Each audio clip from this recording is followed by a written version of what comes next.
Welcome back to PW Music.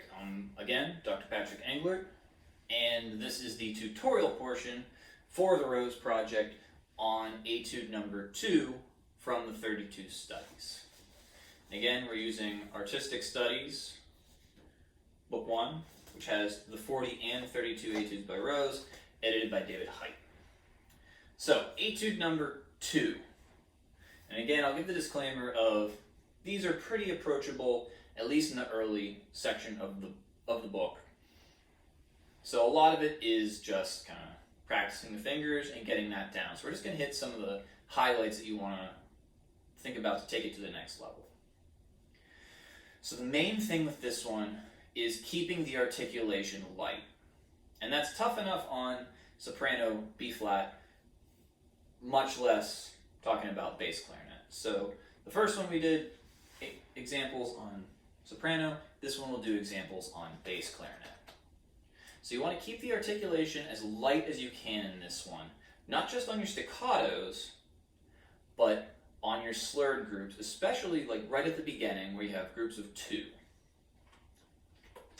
So you don't want to hit the beginning too hard, and you don't want to chop the end too much either, so that you can keep your speed up and keep your tempo up without slowing yourself down.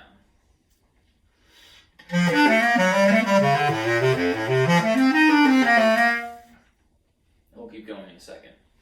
But if we go back to the first 2 bars, I'm not hitting the first note of the slur. Keeping it light. I'm also not chopping the second.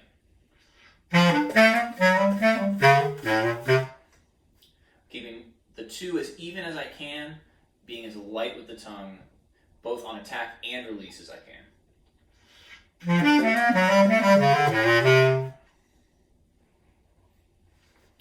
And we'll keep going with this example through 5 and 6, where we have a staccato section, and as you've probably heard many times before with something like this, you want to keep your tongue as light as you can. If you try to articulate too heavily, you will slow down. So keep it light and don't rush. If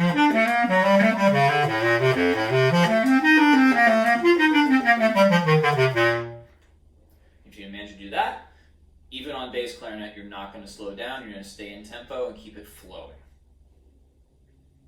So now, looking ahead a little bit, right where we stopped, our slurs start beginning on the second note of the bar, so they're kind of offset a little bit.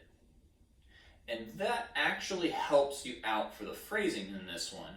You want to dig into that offset slur and always be leading into the next bar.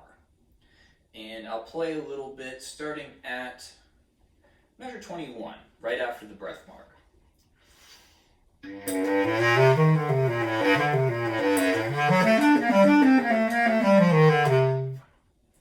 So we're leading in from the second note of the bar all the way to the downbeat of the next bar. And one more time.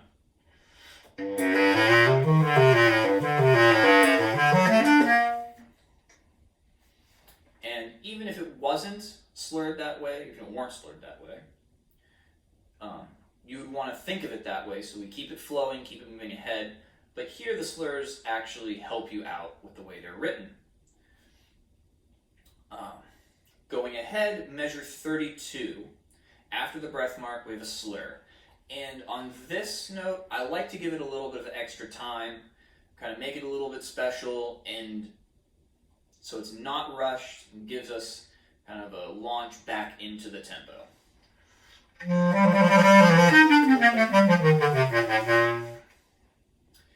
If you keep it in time, it will probably feel rushed since you have both the trill and the grace notes leading into the downbeat. I like to give it a little bit of time so that you can stay calm and it feels a little bit better musically. Going ahead, measures 37 and 38. We have this figure jumping over the break. And here the slurs don't help us out as much. They show us the groupings, but especially once we start going over the break from the B to the G in 37 and then all 3 in 38, you want to think from the G up to the next note.